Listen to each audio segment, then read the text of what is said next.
process whatever you've learned. We reconvene at 12:20 sharp in your chosen room. See you there. Now it's time to talk about something that touches all of us daily. How AI is reshaping every consumer tech experience you interact with. Moderating this conversation is Bhanu Pathak, GM at X210X. He has synthesized insights from 30+ AI conversations with founders and tech leaders. He knows where the signal lives among all the noise. Joining him are two leaders building this transformation. Gaurav Motani, CPO at Tata Digital, running AI across one of India's largest consumer platforms, and Shruti Agarwal, Head Conversational AI at Sarvam.ai, building what actually understands India's linguistic complexity. Together, they're exploring where Gen AI actually shifts business architecture and how companies move from experimentation to transformation. Please welcome them. Quick mic check. Am I audible? Okay. Hi, folks. Thank you for having us here, and thank you for Upekha to putting us together on the stage right now. I'll give you a quick introduction for myself, what we plan to do over the next 40 minutes, and then introduce the esteemed guests we have on the stage with us. My name is Bhanu Pathak. I am a general manager at X210X. We are an operating partner to startups, and we help them scale. I've been in the startup space now for about 12, 13 years. Previously, I was, for first 6 years of my career after B school, I was a consumer marketer at P&G and J&J. So consumer needs come naturally. Started with Flipkart, spent 4 years there. When I joined Flipkart in early 2013, I should say I'm older in e-commerce in India than Amazon is in e-commerce in India right now. So spent 4 years at Flipkart. I was one of the founding members at CXO of a company called Udaan, which is still the model breaker for the B2B distribution companies in the FMCG fresh food space. And after a couple more stints, I've been now at X210X, back with some of the folks from the early Flipkart days.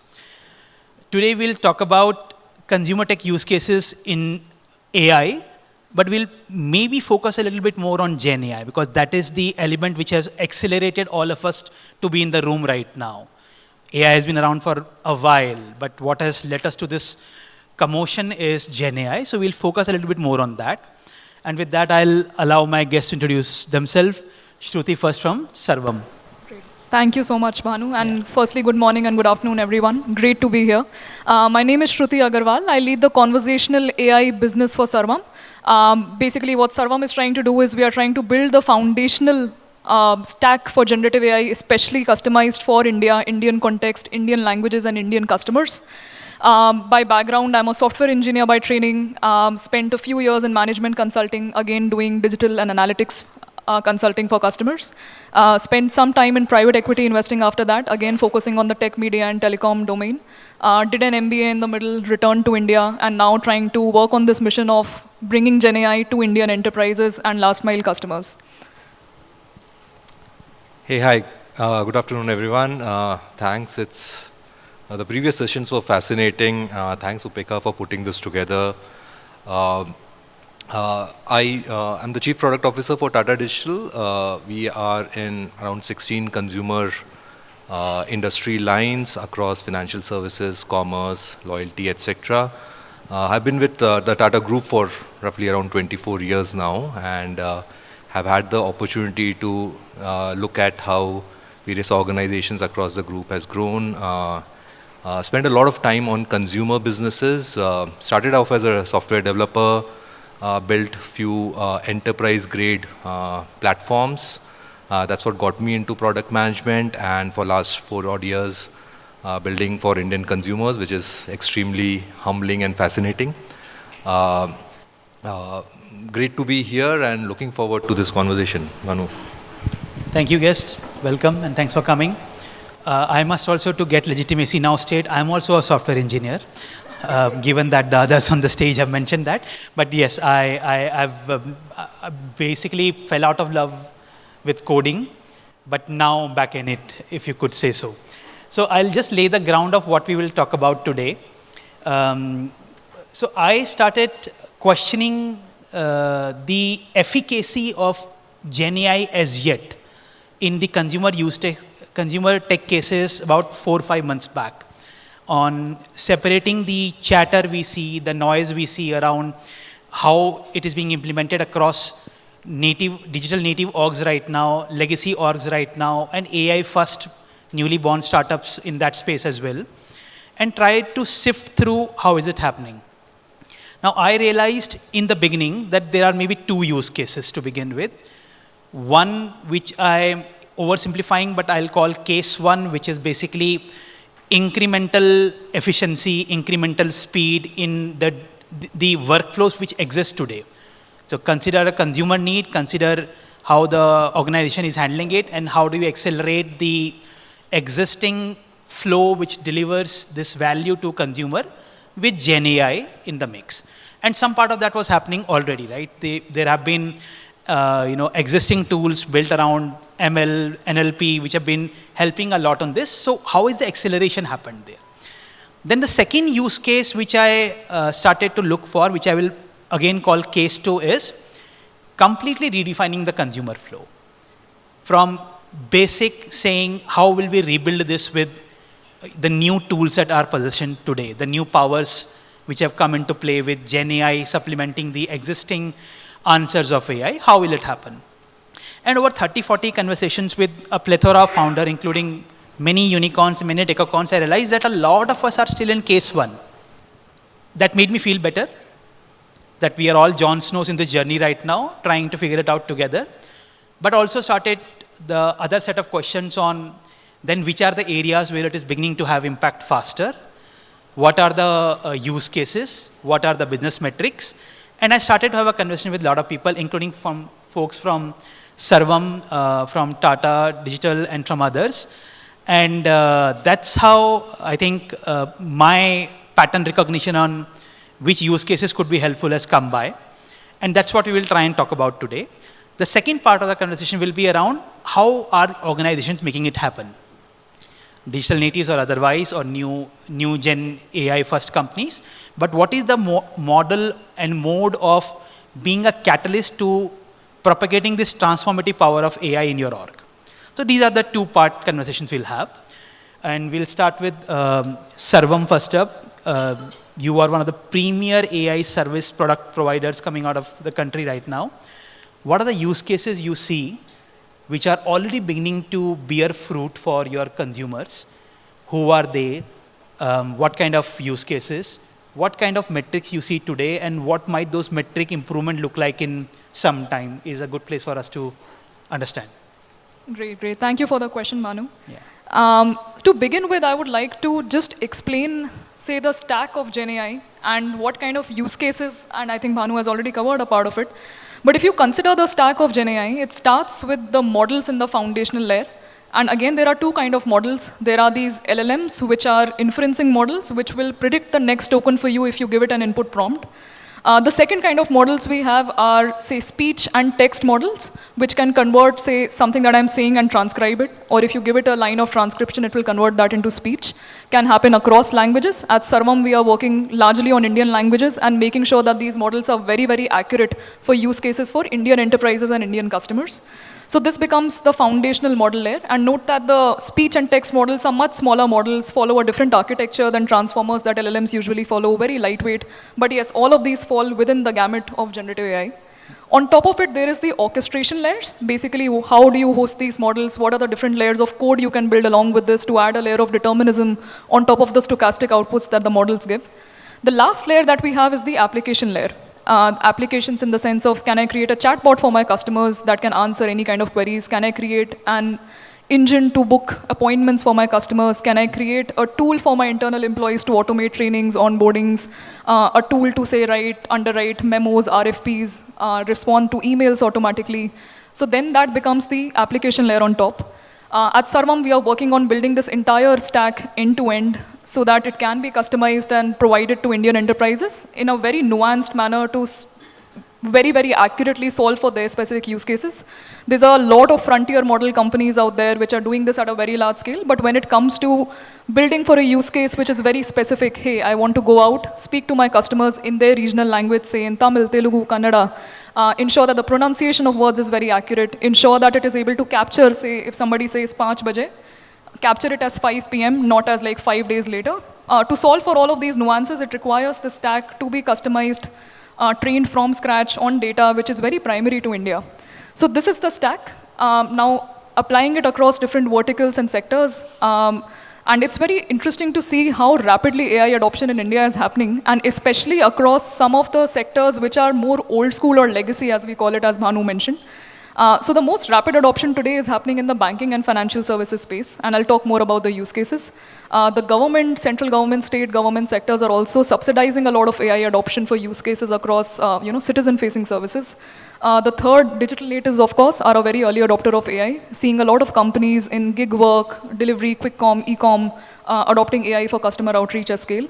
And then there's, of course, manufacturing, industrials, sectors which can use AI for internal efficiency unlocks. So in terms of the kind of use cases which are driving immediate value, let's take digital natives as an example. And one of the companies we are working with is in the gig workspace. And they are using our AI stack to create agents that can help them onboard partners. So say tomorrow, tens of thousands of calls will go out to partners across India, asking them to join this platform, convincing them about the benefits that the company provides, how much of money can they make in a certain month, what kind of work will they get. And it just helps this company boost their top line in a very significant manner. Doing it previously via call center or contact center agents was not possible. But having AI in your back pocket today just allows you to scale this up at the click of a button. So the business metrics that we are seeing today, number one is ROI.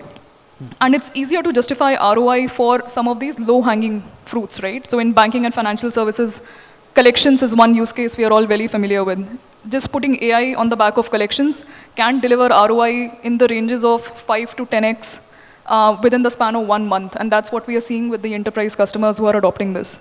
Similarly, for digital natives or sales-oriented use cases, just having this stack which can reach out to customers at scale, scale up at the click of a button, scale down at the click of a button.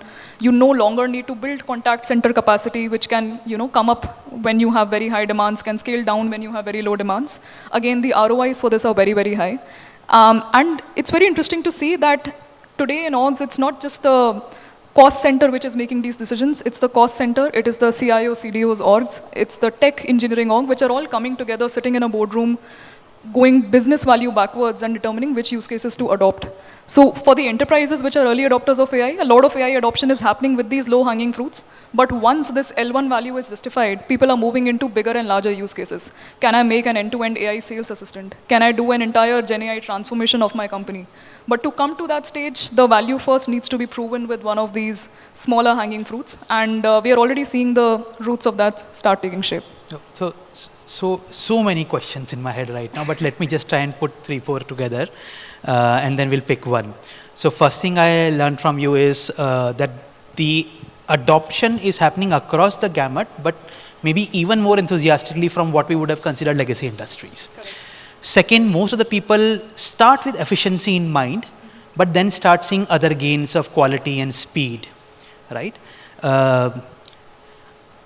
What I would like to probe upon here right now is, and I in the conversation, I realized 1 or 2 use cases which I would have seen in conversation. So, for example, customer onboarding you mentioned, somebody like a Razorpay who, onboards hundreds of SME players. They used to be able to automate 20-25% of their customer onboarding process with existing ML heuristics. I pushed the founders to try and benchmark it, and they said maybe the 25% has moved to 40 now because a lot of the process is faster. So the difference with Gen AI, I was trying to specifically figure out with ML heuristics versus with Gen AI in the last 18 months, what is the acceleration? Now we could still say that out of that 20%, 10% is natural, incremental model becoming better, but there is something. The other use case which I found was in Urban Clap, where I actually listened to certain calls being made using the Sarvam stack there. I heard calls from November, I heard calls from February, I heard calls from April. Quantum difference. The tele-selling, the telecalling persona is able to switch along with the service provider in language. So she was trying to explain something about a certain process, and the customer was, the service provider, who would have been the handyman in this case, was struggling to grasp in Hindi/English. He said let's say, not nearly a swear word, but a word in Telugu. And the LLM, and the persona shifted. And then the call finished off in 30 seconds that this is what you want to do, tuck, tuck, tuck, tuck, tuck. That go log in, do this training, do this work, and release your money. So I saw the movement across there. So a lot is happening. My question for you is, how much is, in any of these examples, how much is the data or the context and the quality of data important for someone like you to pick it up from there? And how much is it that, well, we can start from scratch and ramp it up in a month, we don't need quality data? Yeah, again, a very good question, Bhanu. So yes, Urban Company was the customer I was referring to when I was talking about this customer onboarding use case. Yeah. And going back to the bottom of the stack that we were discussing, right? Like talking about the models themselves. We underestimate models. Models today, just in their base form, are good enough to meet 99.99% of accuracy, efficacy benchmarks. So if you look at where the knowledge within an agent, an AI agent resides, there are 3 layers to it. So there is the model. The model itself has like this general context of knowledge with which it can answer any of these general questions. That say if an AI agent is talking to a customer and the customer asks something general, right? Like, where exactly are you calling from? The model will be smart enough to respond and say, I am calling from so-and-so company, which has built me to answer questions for you. The second layer of knowledge we have is basically what is the context that the organization provides. We are all familiar with techniques like RAG, where you can just fetch from like a database, but all of this happens during runtime. It's not as if we need to fine-tune the model to suffice for these kind of paradigms. So if, say, Urban Company gives us a very large set of PDFs, like 500 PDFs that you just ingest, and the model should be able to retrieve data from them and answer any specific questions. It's very, very simple to do that. The third layer of context which exists is the prompt which is given to these bots themselves, bots or agents themselves. We can tell the agent that, hey, if a customer says that they are not interested, try to upsell to them or try to convince them that this is a great opportunity. So this again resides in the third bucket, which is the prompt for this agent. Note that all of these layers of knowledge, so the models are trained from scratch on a very vast corpus of data, but once that training is done, you don't necessarily need to fine-tune them unless the data for an enterprise exceeds a certain threshold. Not saying that fine-tuning will not help, but it only helps if, say, tokens exceed like a few 10 millions. The second layer of context, which is this knowledge base, again provided by the enterprises, very easy to integrate into the context of the bot as it's running. And the third layer, which is the most important layer as we are seeing right now, is the design of the activity that the agent is required to do. Again, it's a one-time exercise, can be specified, can be customized very easily. There's a lot of open source frameworks in the market right now. There's LiveKit, Pipecart, N8N is a very common framework. So a lot of open source work which is also happening to abstract out all of these layers and make it very simple. Yeah, thanks. So, thanks for sharing that. Moving on to Gaurav. Gaurav, Tata Digital has so many different consumer arms, right? There are omni-channel arms like Titan, Westside, Zudio. There are grocery high-frequency use cases like 1mg Big Basket. There are other online use cases. So when you put all of this together, you have a very complicated business. How do you as a CPO trying to build a product roadmap for consumers ahead, see which are the areas you could use AI, majorly Gen AI, and are you already seeing benefits? What are the use cases from a consumer standpoint which you see? Sure. So Bhanu, I must confess that what we started off doing few months back, say 6 months, 9 months, we're a bit wiser today so we can connect the dots. So let me just give a little bit of a context of how I look at it today, right? And then I'll come to the use case answer. There are two ways of looking at it, in my opinion. One is how do you deploy AI as workflow accelerators? You have a certain workflow. You put magic in it by bolting on something, right? And see, this whole phenomena of multiple POCs, Shruti was talking about it, and I think it's an industry phenomena that a lot of executives are trying to do POCs to figure out what can I make out of it. I think a lot of that is in this space, which is accelerating a workflow which is there. We also tried a bunch of them. But looking back now, as everyday things are evolving, the second dimension is reimagining workflows, which is also where I think there's a lot of value to be created. And you can look at both of these from the lens of consumer-facing use case or an enterprise-facing use case. So I'll probably talk about both of these classes of example. We tried out a bunch of things on consumer-facing use case, which we said, let's experiment with, let's see what the consumer makes out of it. Across industry lines, where it was about, say, classification, auto-suggest, so we made a bunch of experiments in search. We said, for example, Bhanu, something which is related, very relatable to you in grocery is, how does a customer build their list for shopping in the beginning of the month when they want to reload their pantry? And how can we reimagine how list building happens when you want to shop in the beginning of the month versus you want to do a quick top-up in the later part of the month, right? It worked well. We saw some, I would say, advanced customers using it in a very interesting way. But one of the takeaways for us was, if you're trying to change the muscle memory of a customer in terms of how do they interact with the platform, it's a little bit of a stretch use case in terms of how quickly it'll adopt and how quickly it'll scale up, and then companies like Sarvam or any other vendor will have a problem in terms of how do you get it out of a POC stage, right? So we did that. Another very interesting experiment which we continue to do is on how do you process voice of customer and the feedback which is coming back, all the signals which are coming back from various channels, and classify them as quickly as possible to make it actionable, right? So we continue to do that. I would say it's more of an enterprise-facing use case because we use it to then figure out our product roadmap, things which we have to urgently act on, or something which should influence how we build up our roadmap further. So in the workflow acceleration, there are a lot of things which we are trying. So we have actually in our organization, we have kind of challenged ourselves to say, how can we form pods wherein anybody and everybody can go ahead and try these things, and we are still figuring that out. And there are some pods who are doing it extremely well. These pods typically tend to have deep appreciation, if not mastery over AI.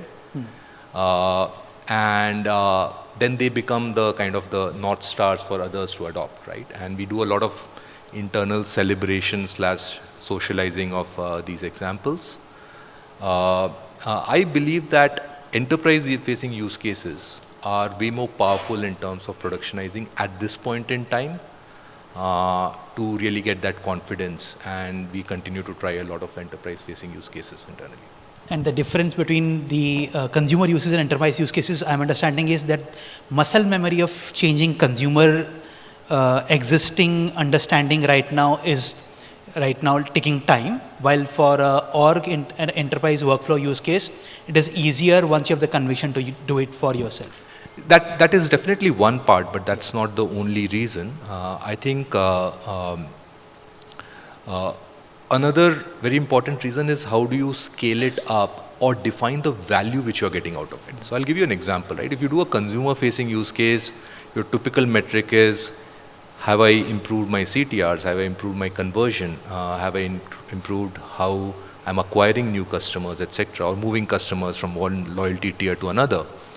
And to experiment those in a scalable way for the right amount of time, you have your current enterprise objectives kind of clashing with it, right? Because unless the gap is so big that it's a slam dunk winner, it's difficult to institute multiple such experiments at a given point in time.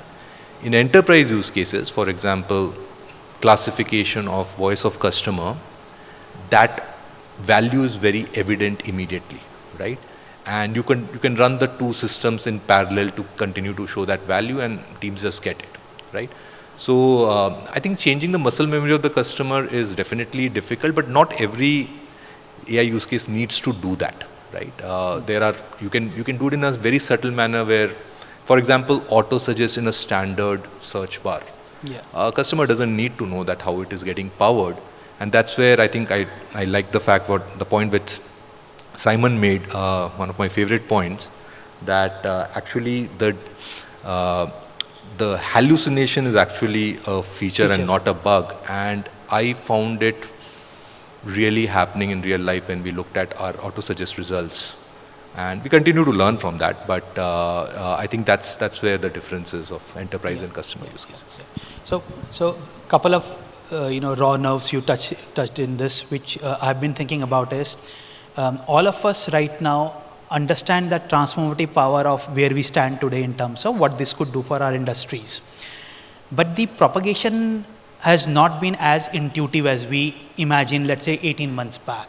And this could generally be the gestation period of how something scales up. And it helped me to start to think about why is it not happening. So the two use cases, the case one, case two, which you mentioned in your own way as workflow accelerator and reimagining workflows, I maybe added a sub-step to it in my head. So for me, the case zero became, how does change happen in an org? And we'll talk about that to both of you. But in my head, it became that there is a Pareto number of people in an org which start to understand this power, experiment with it, play with it. This zone I call personal productivity, which then leads to reimagining workflows of your work, your team's work, which would then possibly lead to in a cascade form. Obviously, you can jump queues, but for a large org right now, maybe this is the way that you accelerate personal productivity, and giving just access to 4 or 5 tools, a Cursor, a Claude, a vibe coding tool, Chat GPT has just not been enough. It's not as intuitive. So the question I have for both of you, and Mani will start, Shruti will start with you is, how are you seeing this propagation happening in your org and the org you work with? How do you see talent scaling up in this? How do you get the right talent for this? What is the recipe to accelerate from 0 to 4 and then 4 to 7 and then 7 to 10 and being an AI first org? Yeah, absolutely. I think we keep joking internally that to get AI right, you need 3 ingredients: talent, compute, and data. And talent is the hardest one to get. Yeah.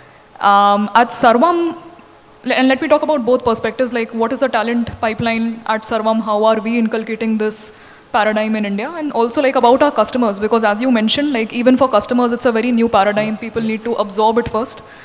So we are trying to take like a very contrarian bet at Sarvam in terms of how we are approaching our customers as well. So at Sarvam, we are a deep tech organization, we are very true to that fundamental. And building a deep tech organization in India, like I can say that it's never been done before. A deep tech organization that builds in India, for India, from India, it's not been cracked before at the deep tech level.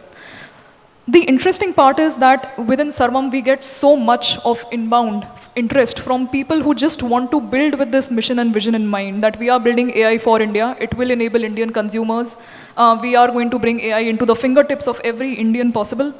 And you'll be surprised, like 80% of talent at Sarvam would be built via inbound hiring, which is a very contrarian metric to see, right? But like the way it happens is talent begets talent. I think both the founders at Sarvam, Dr. Vivek Raghavan, Dr. Pratyush Kumar, are foremost researchers in the field of AI. So that is how the R&D wing in Sarvam started. Today, almost 60% of the company is R&D. Having a very strong R&D base then attracts the right software engineering and application applied AI talent. We have so many people returning from the US right now, me included, because just the atmosphere outside of India versus the tailwinds which are coming up in India for building in India, the growth which is happening in India, so many private equity, VC funds bringing in the capital, returning talent coming in, bringing in that know-how, data and compute are easier problems to solve. But all of these are slowly falling into place. And also, like Gaurav mentioned, the structure of pods. I can't emphasize upon how important that is. So AI is a very raw, like superpower right now. Very few people understand it. It's important to evangelize the superpower across business-facing people, across application-layer engineers, across R&D. And we have also constructed these pods internally where somebody from R&D, somebody from business, somebody from application layer engineering will sit together, solve for a specific use cases, build the most perfect product we can have. So if it's customer onboarding, we will have the most perfect agent for customer onboarding. The same pod will then go and interface with this specific business unit within a customer, and they will not come in as trying to sell something. It is more of like being an advisor, a thought partner. We learn as much from the customers as, say, the customers learn from us. So truly thankful to the enterprises in India who've opened their doors to startups, young startups like Sarvam, allowed us to learn from their stack as much as they are learning from us. And as you rightly said, I think the next 1 year in India is going to be about enterprises just getting their hands dirty, understanding everything that exists across the stack. And as this happens, use cases will become more and more clear. So very, very bullish about the tailwinds in India and where this is going. No, I completely understand what you are saying. So I was speaking to a bunch of people the same question which I threw to you right now. Some of the bubbles which I saw in terms of same answers which are getting implemented in most places and are beginning to see work as pods. And in this use case, you are a very tech-centric organization, but for a consumer platform, these pods are both tech, product, and business folk. So if only one engineering team is evangelizing this today, the pace of innovation will be slow. That was one. Founders of an org being very keyed into this, and there I saw a difference between founders of organizations where the founders are, at least one of the co-founders is a techie, versus founders of org where they are coming from non-tech background. And I saw a pattern of the acceleration was proportionate to how much the founder is understanding in itself and then propagating it down there. SWAT teams, pods, making a long list of ideas to track and kickstart POCs, then narrowing it down and then taking some use cases ahead. Finding lighthouses or beacons in your org, which parts of org where quick wins can come and then propagating it is something which I've seen. I've seen people build what could be called a red team in the Army Special Forces construct of trying to question certain thing, consumer first as an approach. So these are the 4 or 5 things which I've seen happening. Hackathons are no more about just writing code. It's about ship to production suddenly, right? So product folks are no more writing PRDs today. They are building prototypes to begin with. So a lot of acceleration happened in the consumer use case to a POC use case. But then the other question for me is, let's say if the pyramid is as such, there are hundreds of POC in an org which you can do very fast. How do you go and pick the right POC and scale to a prototype and further ahead? So you would have a complex org right now and multiple orgs keyed in with the Tata Digital ecosystem. And maybe multiplication of this vector would be hundreds of POCs which can be run. How are you doing it? How are you picking the right use cases in the org? How are you scaling it up? What is the magic recipe there? Well, I don't know what the magic is. We'll figure it out. But look, I think what is very important is the origin. I don't think we need to make a long list of use cases, right? And frankly, I don't believe in POCs a lot. Unless it's truly, more than POC, it should be a pilot, right? Because at the outset, you should have the belief that this is going to scale and I should make it in a production ready way. Otherwise, you can make it as a POC where you will have to re-architect it or refactor it to take it to production. So I have a little bit of a allergy to POC that way, personally. I think what is very important is the pod has to have a common belief that this is the use case to go after, and it will be a belief. It will never be 100% deterministic. And for that, you touched upon the fact of leadership. I think every leader would need to have deep appreciation, may or may not have mastery, that's fine, on what AI and this deep tech can do. and then identify the POC to take it to the consumer production data very quickly. And I think the most important part for a company like mine and large enterprises would be to create the right knowledge graph, which is sitting right in the center of the orchestration layer, which is trying to convert all this, because whether it's a digital native or I can call it other legacy companies, the workflow is filled with a lot of non-codified steps, which comes in the way of adoption of that use case, right? So if I take search, for example, how do you label your product master for creating the right facets in your search indexes? Is a function of how do you get the raw data, how do you enrich it. You can have a workflow accelerator which is labeling those products on a continuous basis, which is informed by what people are typing, right? Now there's a workflow there which is probably not as codified as what it should be to take it to production, right? So in simple terms, Bhanu, our approach is to have a set of pods define what those use cases are, and then put it to some kind of a value stream, kind of a test before we are ready to commit, but not do like hundreds of it, maybe in tens, in those 2 digits is what we would attempt. Why don't I put you on spot and ask you, over the next few quarters, because I don't think we can see further ahead than this on this today, at least I am unable to. What are the 1 or 2 areas, irrespective of what the scope right now in Tata Digital is, which you think will surprise us in customer use cases being solved by a certain industry? Yeah. See, predicting future is always tough, and we have a little bit of time left, so I'll keep it short. Yeah. I think what I am anticipating personally is there'll be fundamental systems or applications in an enterprise, consumer or otherwise, which will be AI native applications, which will be way beyond these workflow accelerators. So I'm looking at anything which is consumer or non-consumer facing, where everything is AI native, working with a swarm of agents. It could be an MDM application, it could be a customer outbound, a MarTech application. And there's some companies who will make it very successful, and suddenly there'll be a flip which will happen where we are saying, no, this is non-deterministic, no, this is difficult to scale, is it giving enough cost? And a flip will happen where things will change, and those companies will probably be the next set of Fortune 100, Fortune 500 companies globally. Same question to you, Shruti. 60-second answer.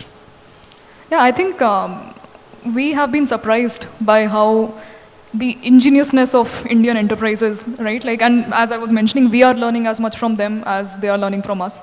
So, like, at least my personal prediction is that in the near term, like the next 4 quarters, we will see a rapid adoption across consumer-facing use cases. India as an economy just loves to talk.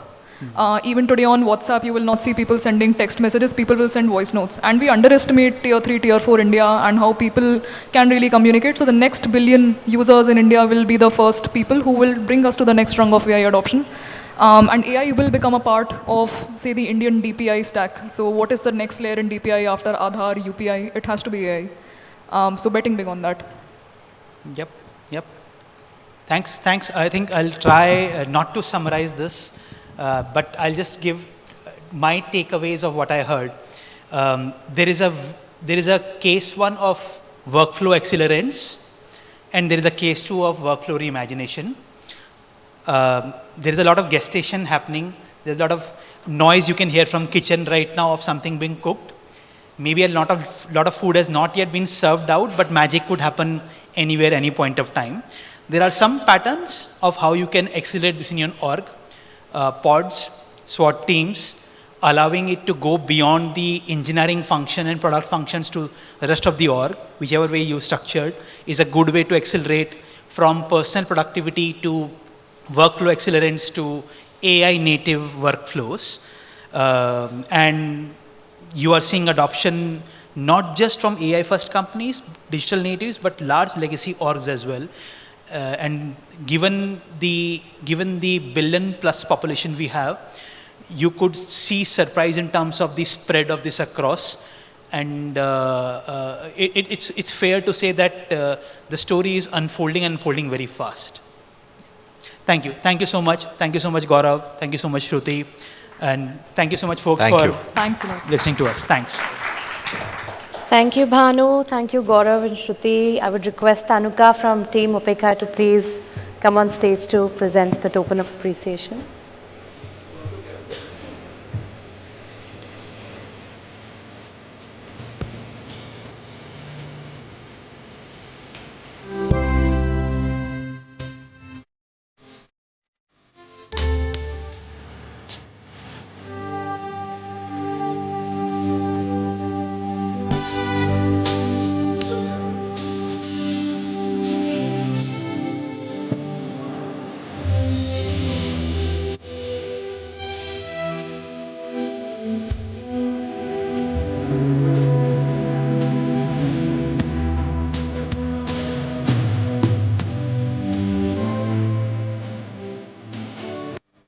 Thank you. It was quite fascinating to see the impact of AI on consumer-facing technology. Next, we are going to set out for a break. Post the break, there's a session on AI and its impact on manufacturing. That's the only session happening at that point in time. So everybody, please do come back in bang 1 hour. Again, time to refuel. Please have your lunch. And let's be back over here. Thank you.